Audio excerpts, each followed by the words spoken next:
വിഷുവം അഥവാ തുല്യത എന്ന വാക്കിൽ നിന്നാണ് വിഷു എന്ന പ്രയോഗം വരുന്നത്.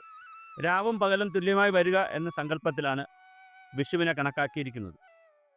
വിഷു എന്നത് മലയാളിയെ സംബന്ധിച്ചിടത്തോളം ആഘോഷത്തിൻ്റെ ദിനങ്ങളാണ്.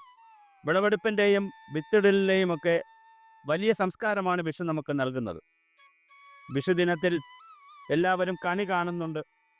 വെള്ളരിയും അതുപോലെ തന്നെ വിവിധ ഇനം പച്ചക്കറികളും ഫലവൃക്ഷങ്ങളും എല്ലാം വച്ചിട്ട് കണി കാണാറുണ്ട്. അപ്പോൾ കണി കാണുന്നത് വലിയൊരു സന്തോഷത്തിൻ്റെ ദിവസമായിട്ടാണ്.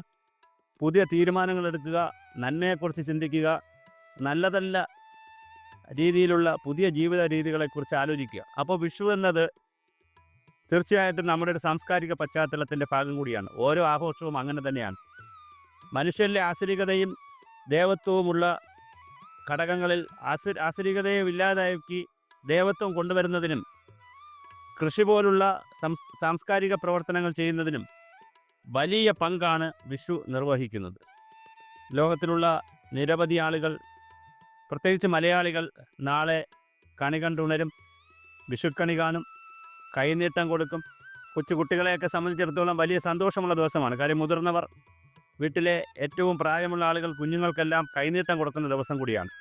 അപ്പോൾ വളരെ മനോഹരമായ ഒരു ആഘോഷമാണ്. അത് ഒരു സംസ്കാരത്തിൻ്റെ ഭാഗമാണ്.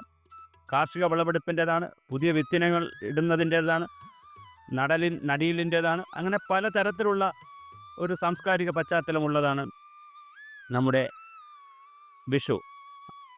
സുഭാഷിതം യൂട്യൂബ് ചാനലിലെ എല്ലാ പ്രേക്ഷകർക്കും ഹൃദയം നിറഞ്ഞ വിഷുദിനാശംസകൾ നേരുകയാണ്.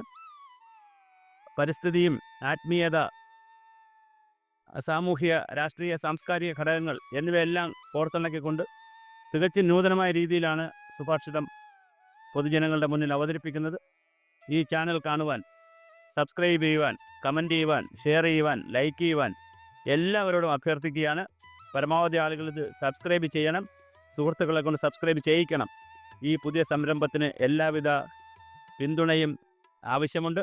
നിങ്ങൾക്കെല്ലാവർക്കും, ഓരോരുത്തർക്ക് പ്രത്യേകിച്ചും എല്ലാവർക്കും ഒന്നിച്ചും ഹൃദയം നിറഞ്ഞ വിഷുദിനാശംസകൾ നേരുകയാണ്. ഇതുപോലെ തന്നെ ഗ്രീൻ ഗ്ലോബൽ എന്നൊരു ചാനൽ കൂടിയുണ്ട്. അത് തികച്ചും സാമൂഹ്യ പാരിസ്ഥിതിക വിഷയങ്ങൾക്ക് വേണ്ടി മാത്രമുള്ളതാണ്. ഈ രണ്ട് ചാനലും, ഗ്രീൻ ഗ്ലോബലും സുഭാഷിതവും, എല്ലാവരും കാണുകയും കേൾക്കുകയും പ്രചരിപ്പിക്കുകയും ചെയ്യണമെന്ന് വിനീതമായി അഭ്യർത്ഥിക്കുന്നു. നിങ്ങളുടെ സ്വന്തം ഡോക്ടർ ബി സുഭാഷ് ചന്ദ്രബോസ്.